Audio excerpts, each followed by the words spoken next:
Thank you very much. The tech I'd like to show to you today aligns with cyber and electromagnetic spectrum operations. It's what I think would be an enabling technology for the type of cyber and CEMA that'll be done in line with what the third offset strategy calls for. Again, I'm a Canadian, I'm a foreigner, and I'm a civilian, so this is my interpretation of what I think the third offset strategy means. So our company, Cognitive Systems Corp., it's a Canadian company. We're based in Waterloo, Ontario. We're pretty much a civilian consumer electronics company. But we're in the RF situational awareness space, so we produce two products. One is an IoT security product for the home, but it uses wireless, and it's based on bistatic radar type principles.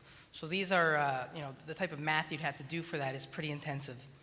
And secondly, we build RF sensor networks, and probably most relevant to the US, you guys have a spectrum sharing initiative that wants to share spectrum between Navy radars and civilians on the coasts of the US. And there's a very tough bar to pass there, because I think the Navy will only give up that spectrum if industry can prove that we can realize a sensor network that will quickly detect Navy radars and inform civilians to get off the band. So we produce a sensor network technology that's targeted for that space.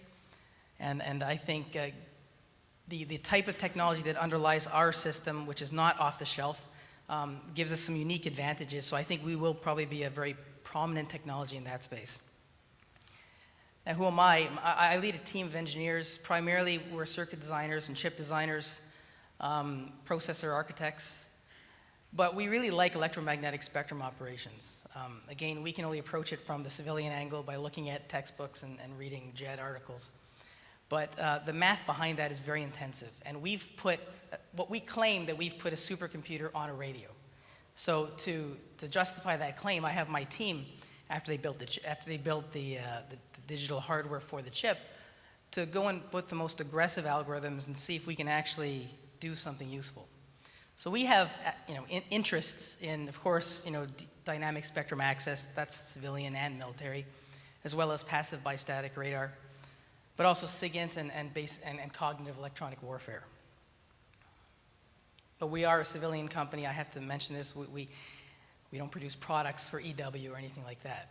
But my goal here is really this: to show you what is possible, to show you what you can do in the CEMA space, to show you what exists in the software-defined radio space, so that, let's be practical here, ultimately you can go to your defense contractors and demand better technology from them, right? Because defense contractors use off-the-shelf stuff, and that's why you have to carry very heavy backpacks. But other things are possible. So if at least I show you this, you'll at least know what is possible. So I'm not a salesman, as you can tell.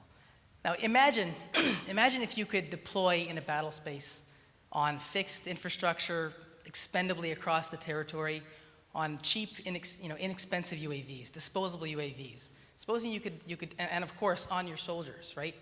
Not via big heavy backpacks, but tiny sensors which you can maybe stitch onto a uniform or so forth. And supposing those sensors were capable enough that you could distill the intelligence right there on the sensor. So instead of having to go and shove tons of data back to some mothership where it has to be processed and analyzed and you get the intelligence maybe a couple hours later, what if you could actually make decisions at the point where you sense the data? That's what this slide is basically about. What if you could do that? Well, then I think you could do a lot, right? You could start to deal with these advanced EW systems that you have to worry about. You could probably deal with these passive bistatic radar systems that you have to start to fool, right? Because those things are you need distributed sensing, you need distributed actuation. But what do you need technically? Technically, you need ultra low size, weight, and power, because you're never going to mass deploy any kind of a sensor, especially not on a tiny cheap UAV, and especially not expendably across a territory or a border, or for us in Canada, we're worried about the Arctic, whatever you're worried about. You're not going to be able to mass deploy anything if you don't have low size, weight, and power. And ultra low size, weight, and power. You need to achieve a new standard of SWaP. You need high performance computation. Everyone talks about cognitive. It's a big buzzword. Everyone likes to use cognitive radio, cognitive EW, electronic warfare, and so forth. But if you don't have the high performance processing to execute the algorithms that people in their offices and labs are thinking of, you're not going to have practical cognitive anything, right? So you need high performance computing at the sensor. And finally, you need low latency. You need to get your intel via the receivers, process it, understand what's happening, develop an attack waveform, and send it out the transmitter in real time, right? So you need a low latency type of solution. And I would say that nothing off the shelf offers this. I mean, people try to offer it, but really it doesn't, because you're separating all the components of the chain across several chips, across several boards, sometimes across a network. So you'll never get low latency with that sort of a paradigm. So what I want to show you is this. This is what we did. We, again, for our civilian consumer electronics company, we produced a chip. It's a real cognitive radio chip. It has 4 receivers, it has 1 transmitter, and the key thing is it has all the digital baseband processing, so all the stuff to make sense of what's happening in the radio space. It has all that intelligence on the radio itself, right? Our idea is that nothing, the radio signal should never leave the chip. You should process it on the chip, extract the intelligence, and just send out intelligence reports. I mean, for us, it's you know, our intelligence is not like your intelligence, but really, you know, we do spectral analysis for that Navy radar ELINT network project. And for our civilian applications, we do cellular demodulation and stuff like that, because governments are very interested in understanding how effectively companies are using spectrum, right? Because that's something that governments need to monetize. But, you know, for our little, in my team, we also go and look at other application areas and see if we can do modulation recognition and things like that, just to prove we can on the chip. Really, it's just to prove that what we've done here, by putting 5 processors that we've hand-designed on a chip, made it to a radio, that really has broader application.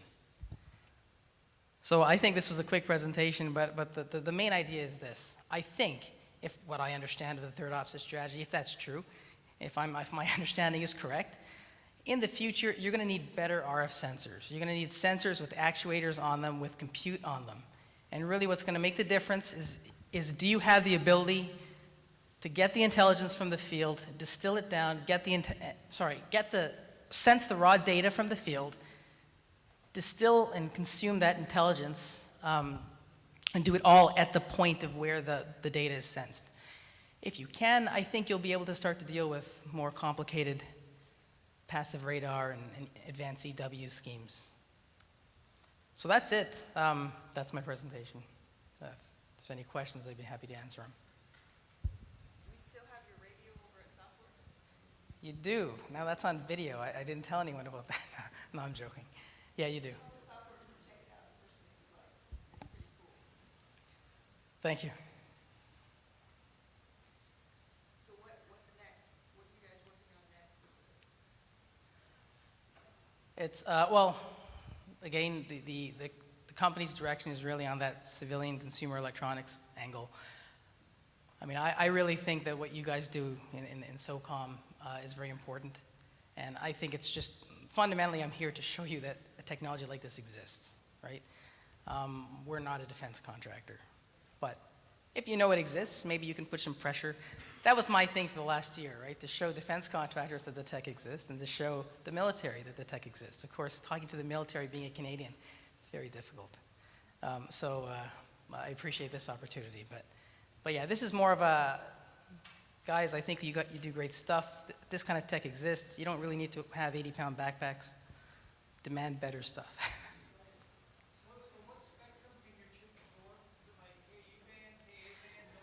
That's a great question. So the chip as is targeted towards the civilian comms bands, right? So from 600 to 4 gigahertz. Now to do other sensing, because that question has come up so often that I had to come up with an answer, you know, we do shift and heterodyne other bands into it. So you can technically put, you know, external heterodyning to bring arbitrary bands in. Right? So you can consider the 600 to 4 gigahertz band as an IF range that's input to our sensor. Just like a lot of components that are off the shelf, they have their IF ranges. And if you want to do other stuff, you shift in.